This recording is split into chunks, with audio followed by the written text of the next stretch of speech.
Hello, online students, and welcome to another week of online learning here, World Geography, with your teacher, me, Mr. Clark. This week we have three assignments, well, two assignments and one quiz. And those assignments are, there's a climate graph, there is a Sun-Earth review, which is everything we've learned about so far, and for the last thing, a Sun-Earth relationships. As always, I will put the link for this video right here, as well as a thumbnail right here, and you will see that coming up. I am also going to record a video that will be up here that just kind of gives you an overview on how to use this. We have a few new students to this class, so hopefully that avoids any confusion. As always, just as a note and a reminder, if you have any questions, if you don't know, please send me an email. I would love to help you out. If you're out there struggling, that is the last thing I want. I can set up a conference with you over Canvas. We can do a Zoom call. We could do a Google Meets, whatever's easiest for you. I would love to help you out. So don't be struggling. Reach out. I'd love to help you. Now, let's get down to this.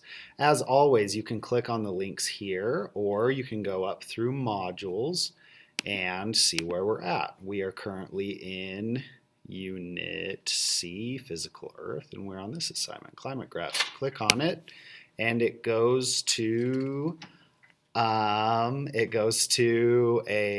assignment that looks like this. Sorry about that.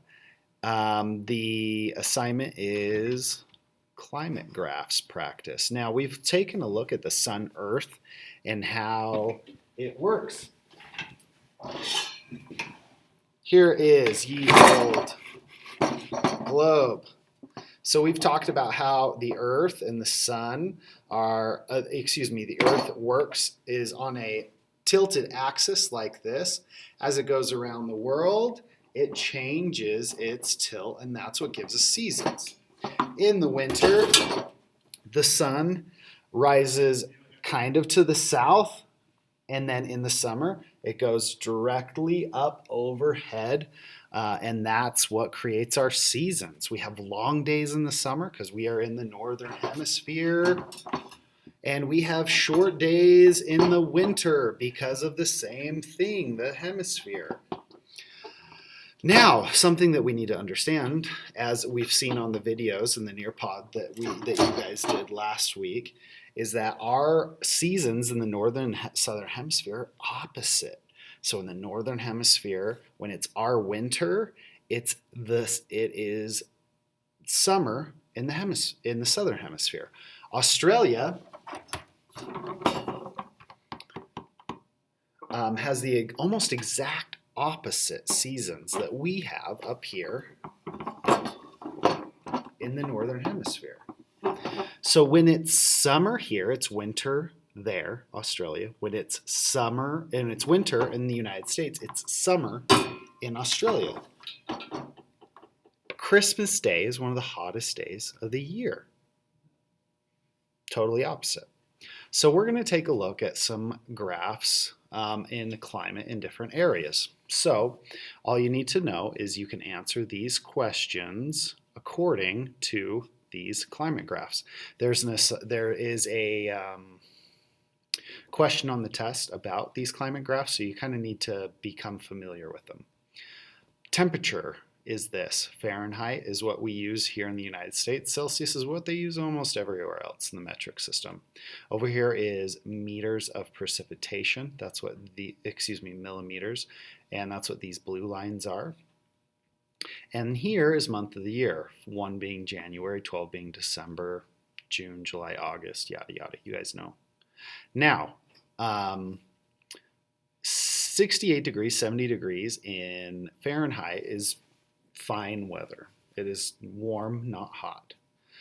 That's the same with 20 degrees Celsius. So you're going to have to take a look at this line. Will tell you temperature.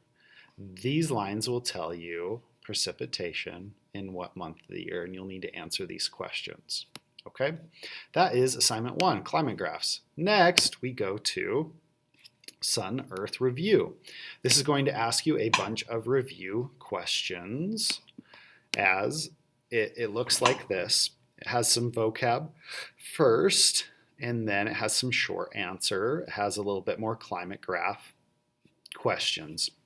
If you feel really good about this review, you're going to do great on the quiz. If you don't do well on this review, you're not going to do well on the quiz. And if you just try to like copy and paste one of the answers in and you copy and paste what you find on Wikipedia, one, I know what you're writing because I know ninth graders don't use words like heretofore, okay? And second, if you're doing that, you're not actually answering the questions right because I'm asking you something specific. You have to kind of take that knowledge into your head and be able to answer it. So Wikipedia is not going to help you guys.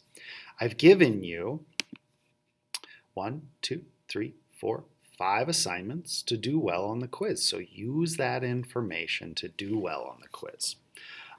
Just so you know, if I do find some Wikipedia answers there that you guys have copied and pasted, you're going to have to redo it. So don't waste your time. Don't waste my time. All right. That is it for this week. Everything on Unit C that is second quarter. So whatever you started in first quarter with these is going to go on second quarter. That is it for the week. After you're done, like I said, after you're done with the review, you start on this quiz. You can retake the quiz if you want to and you don't get the grade that you want. You just have to wait a day in between. If you don't get a good grade, I recommend looking at the Nearpods again and then doing the review again. That's what I would recommend doing. Now, that is it for those assignments. Again, if you have any questions, feel free to email me. If you feel like you're just falling behind, you don't know what's going on, you need some further instructions, set up an appointment with me, especially Fridays. Fridays are really, really great. Anyway, that's it for today and this week. So that's Mr. Clark. Peace, signing off. As we say here at Fort Harriman, we love you, we care about you, and make it a great day.